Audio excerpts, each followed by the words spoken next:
Our country is unraveling. Look at what's happening with the border. Look at what's happening with right now in Iraq, what's happening with healthcare, what's happening with our national debt, with violence. Just go down the list, and it's clear that the Obama administration is at the helm, okay? Our country is unraveling, and most of us are saying, God, what do we do? God, save us. God, help us. We're praying, but God's not answering our prayers. And so as I mentioned in this last passage, God said, I won't listen to you because you have blood on your hands. Well, I don't have blood on my hands. Let me read to you a passage.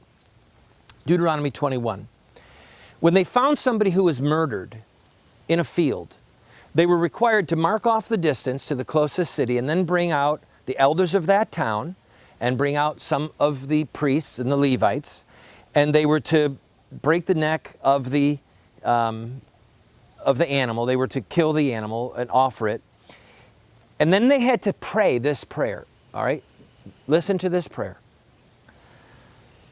Our hands did not shed this blood, neither did our eyes see it shed.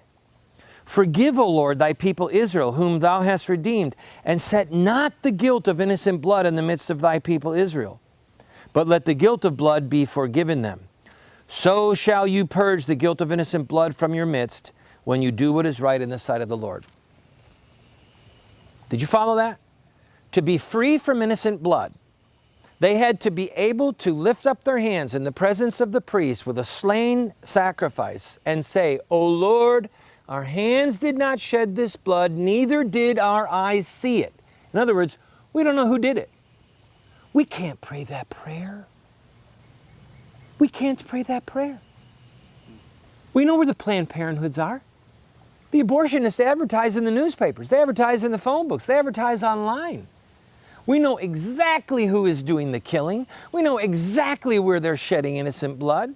You can go to their dumpsters after business hours and retrieve the dead bodies of little babies made in the image of God who were brutally murdered, while Christian churches all over the city had prayer services and asked God to give us revival and sang songs and had the new moon festivals, you know, the events that mirror what Isaiah spoke about in Isaiah chapter 1.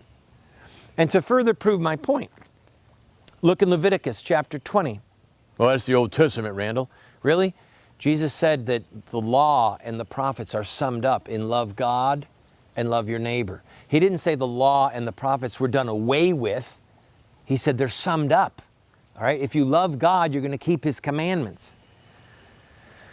He said, the Lord said to Moses, say to the people of Israel, if any man of the people of Israel or of the strangers that sojourn in Israel, whether you're an Israelite or a foreigner, who gives any of his children to Molech.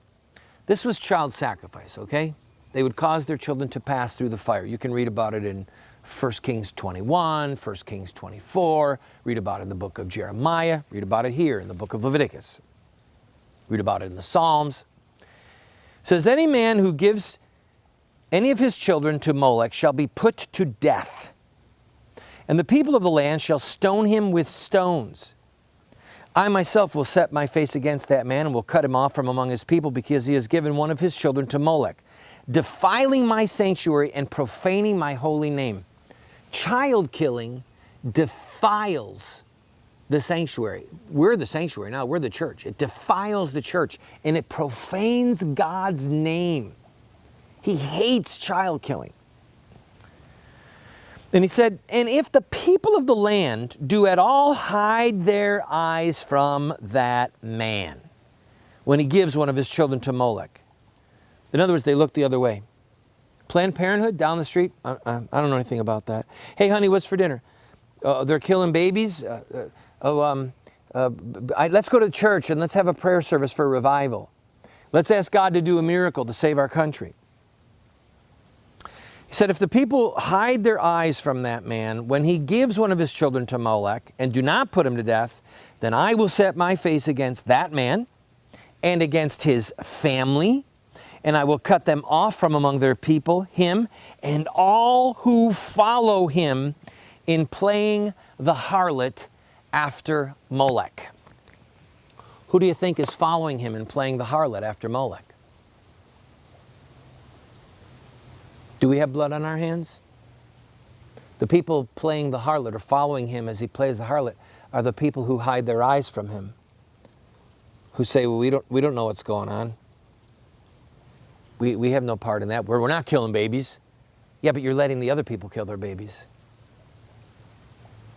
And to God, that is almost as an abominable crime. And he says he'll bring judgment on people who kill their babies and those who don't try and stop other people from killing their babies. You want to know why God's not hearing our prayers? Our hands have blood on them. Our hands have blood on them. And when we lift up our hands in prayer, God says, I won't listen. I won't listen. We can't pray the prayer of Deuteronomy 29. Lord, my hands did not shed this blood, nor did my eyes see it. Maybe we didn't kill our babies, thank God for that.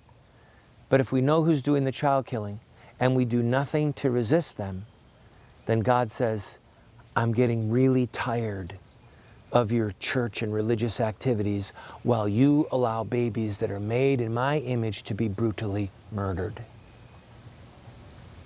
And then you want to wonder why our country's coming unraveled?